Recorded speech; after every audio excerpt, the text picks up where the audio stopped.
Hi beautiful souls, I hope you are doing well. So we've just passed a intense lunar eclipse that has been bringing up a lot of buried memories or emotions in your subconscious, in your energy, in your heart, in your mind. A lot of things that you've been holding on to, that's been coming up for you, that you're being guided to release, almost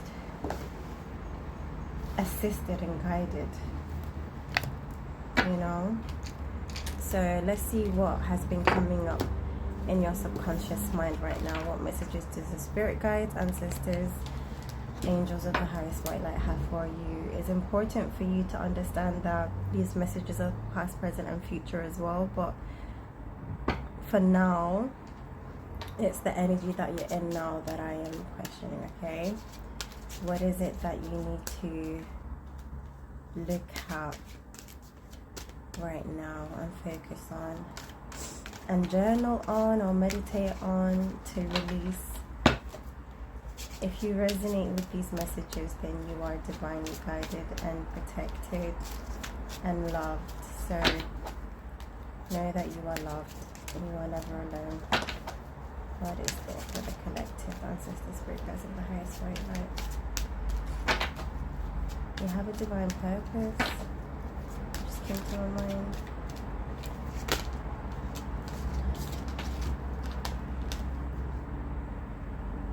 I feel like you're going back into your purest state. I feel like you're someone who's made themselves tougher. You've made yourself really strong. You've held on to a couple of emotions such as tears and anger. You've internalized a lot of things that you didn't realize that you were holding on to put on a brave face, to I feel like you're someone who felt like you couldn't break down or you couldn't be vulnerable, so you've been putting on a mask to hold it all together, keep it all together, keep yourself together. But it's not been, you felt like it was probably helping you, and it probably helped you to get over a lot of things and get a lot of things done. But it's time for you to deal with those things that you felt like you had to bury so you can deal with the issue at hand in your life. And now it's time to finally release it and heal it. It's crazy how I said divinely guided, because even though it's affected you the way it's affected you, I feel like it was supposed to get you through it when you were in that difficult situation. And now it's time to heal it and release it. The way divine timing works is beautiful. So I feel like you've been on the journey, or you're being guided to go on the journey. Look at that. Resistance. You're very resilient. You're very powerful. You have a lot of strong will. I can see the eagles, the pigeons. Is that a pigeon? Yeah.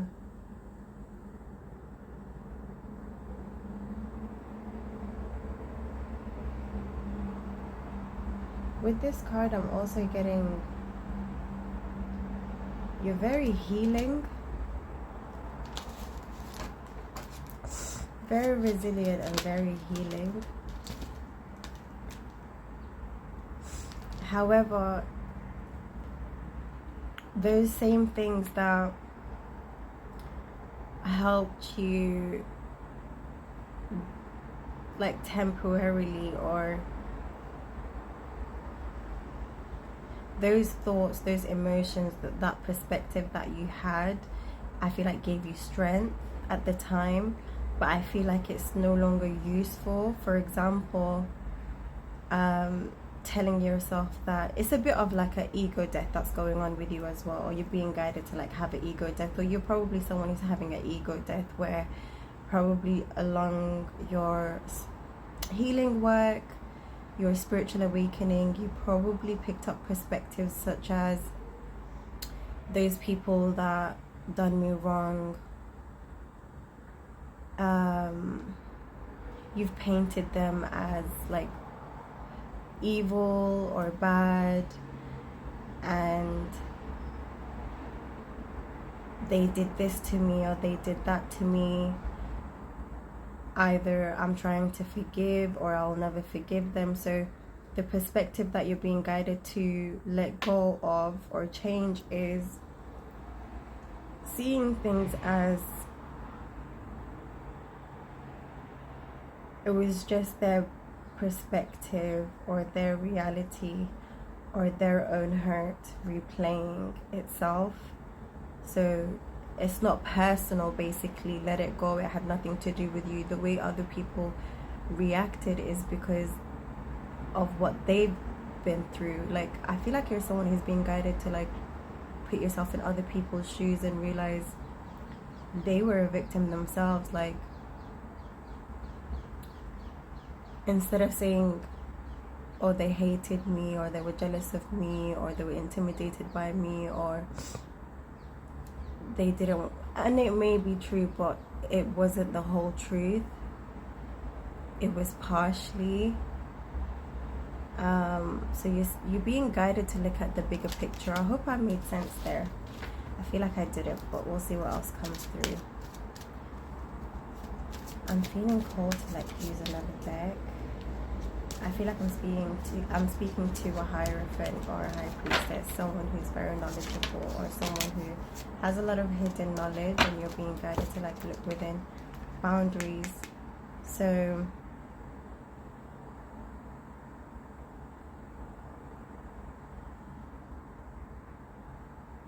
you've been shielding yourself. I feel like your boundaries were too high. You've built really, it's good to have boundaries. However, even boundaries need to be balanced. Too many boundaries or high boundaries, like creating huge distances between you and others, is not healthy. And having no boundaries at all is not healthy. You need to have healthy boundaries, level boundaries. Expectations of people shouldn't be too high, and understanding that sometimes when we create high expectations or distance, such as like calling those distances boundaries, is your pain speaking. It's your fear speaking. You're pushing people away because of your fears, not because you're creating boundaries. You may be resentful or angry. You're holding on to resentment or anger from the past. So I mean, it is kind of helpful at the same time, but you're also not letting good people come into your life. You're not trusting good people. Yes, it keeps the bad people away. Again, I'm using connotations such as good and bad because I feel like that's where your mind's at right now, because there's really no such thing. It's just experiences that we give names to. But I feel like you can see the good and bad in everything. However, in this circumstance or situation in your life at this point right now, you're being guided to like reflect on why you are the way you are with people. Is it your fears or is it healthy boundaries? So that's something you can ask yourself. Let me just change the deck and get a few. So while I was shuffling this tarot deck, I asked the spirit guides, what area should the collective work on? What area is needing some improvement in your relationships or work life or dynamic or whatever, and the world card came up. So I feel like it's how you are seen by others. I feel like the way people see you, the way people judge you, your interactions with people. So you may be someone who has social anxiety. So you're being guided to focus on and work on at this time how you feel about yourself, being confident within yourself and trusting yourself so you can trust everyone and everything. Literally, this is the best card that can come up because it talks about all dynamics of relationships. How you see yourself and how you feel about yourself is what's going to make or break how you interact with others. It's going to hinder it or it's going to work for the best. So people interactions, judgment, criticism.